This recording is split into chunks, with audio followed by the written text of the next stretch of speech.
when women predominate in a certain space and they enact a culture that is gynofocal, and that becomes the standard for how things happen, it can become in and of itself alienating for men.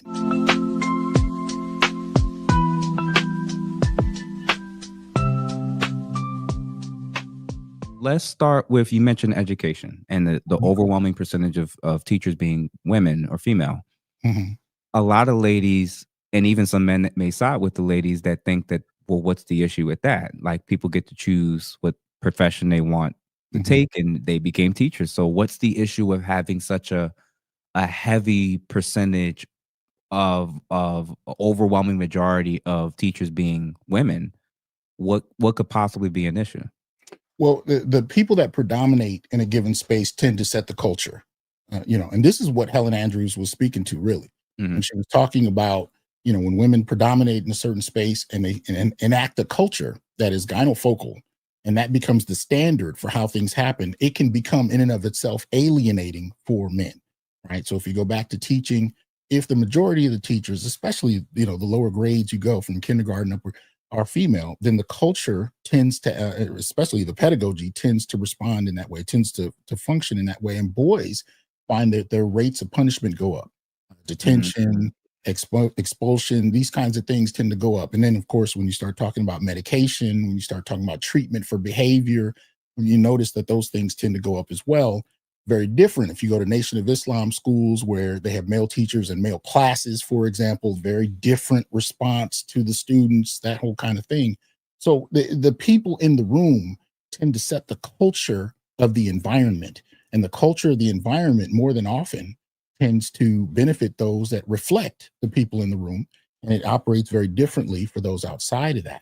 So that tends to be part of the issue. And it's as far as who's in the room, who gets affected, who gets to say what, who gets honored, who gets cherished, who gets punished, who gets dismissed.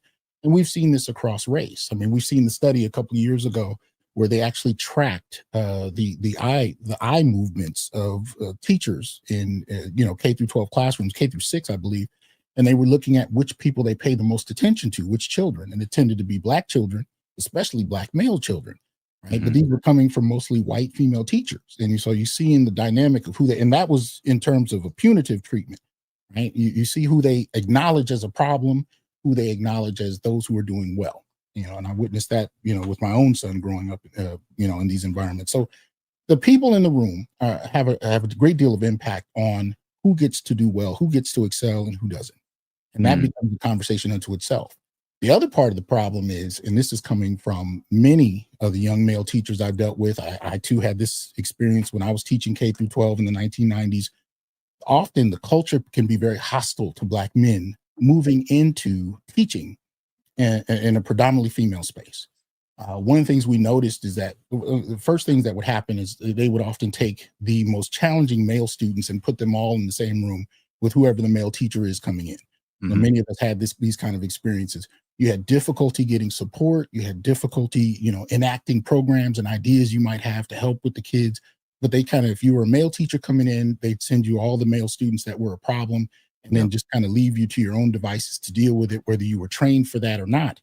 And of course, the burnout level would be extremely high. But the most difficulty the Black male teachers I've associated with had wasn't necessarily with the kids. It was with the kind of limitation with the administration and even the other teachers on being able to expand on what's happening in the classroom and how they could take it to another level. So I'm bringing that up to say it's not just that the culture is influenced by the people there, but it can also be hostile to those that aren't part of that culture, that aren't part of that demographic and that's largely in position. And Black male teachers experience this even at Black schools with predominantly Black female teachers. And they talk about this at length in my spaces. And they've been doing that for the last 8 or so years, about how the climate is hostile to not only themselves, but the ideas they have about how they can help Black male children. And that becomes a problem. And I noticed it even at Fresno State. We had those kind of situations happen when I first got there. We set up programs to help the kids. The majority of the faculty involved in those programs, just because of who was there in numbers, were Black women. And, the response from that, as far as the students, is when you started to go to events, when you started to go to programs, it was overwhelmingly Black female students that were being drawn in. because they were being drawn in by Black female staff and Black female faculty. I had to create a separate program just to get the males because they felt isolated, they felt excluded, they felt left out, and they felt like nobody was even bothering to talk to them. So, in other words, Mhm. the women faculty were looking for women students. It hadn't dawned on them to go get the male students. They operated with what they were familiar with, and that was their focus. So, the Mhm. male students were just outside. So, I had to go get them and bring them in and actually deal with them. And that for them was often the first time that, a faculty person took interest in them and, and directly, went to go get them and saw the value in their presence. But, a lot of young Black male students experienced that as well from, Mhm. kindergarten through college. So Yeah. demographics play a huge role. Yeah, and this person said, Rashad Walker said, this is what's not brought up when women say we need more male teachers. They don't think about the environment of what the female staff and faculty creates Mhm. for those male teachers. It's not That's just about we need the male teachers to help with these males, these young boys and students. It's Mhm. also about, well, he's going to view the level of threat Mhm. very differently when it comes to boys' behaviors, even outward behaviors, than many of the ladies will, where Mhm. it's almost like he may potentially be more primed to be able to deal with it, be more patient with it, come up with other alternatives of how to address the behavior. Whereas a lot of ladies are kind of skewed with, once they feel something that feels a little threatening, their initial impulse is expulsion, is suspensions, is Mhm. disciplinary. And like you mentioned, Dr. Umar would mention this as well, about when you move in that direction, and now the kid starts to be seen, especially from the mental health psychology side, as a problem. Now Mhm. you're getting diagnosed with things, Mhm. oppositional defiant disorder, Mhm. ADHD. Oh, now we Mhm. have to separate them into another class. We had to get them on meds. If the kid doesn't want to be in a smaller class, if the kid's now surrounded by other kids who are also causing issues, now starts the school to prison pipeline. Yeah, you definitely see that. And Wow. and at the same time, we can point out these same dynamics within the family. One of the things I've been talking about for some years now is what I call the gynapotestal family structure in the Black community.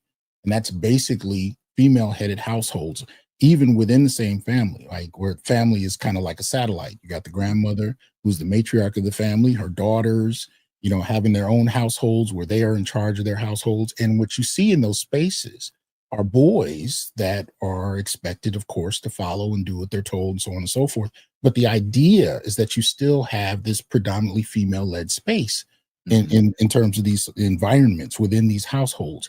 And so it's not that as a Black male teacher, you're coming to an all-female space, say, as a teacher, and that's the first time you've been introduced to it. Most of us, many of us, I should say, grew up in spaces like that within our own families. And we saw how that dynamic worked out already. And some of the same complaints that teachers have, Black male teachers have in these spaces, are some of the complaints young men have in their own family structures. But these are the kind of dynamics that we're starting to create vocabulary for to make sense of our experiences. And that's one of the things that I think is useful and helpful so that we can actually begin to make sense of it and come up with various solutions that meet our needs.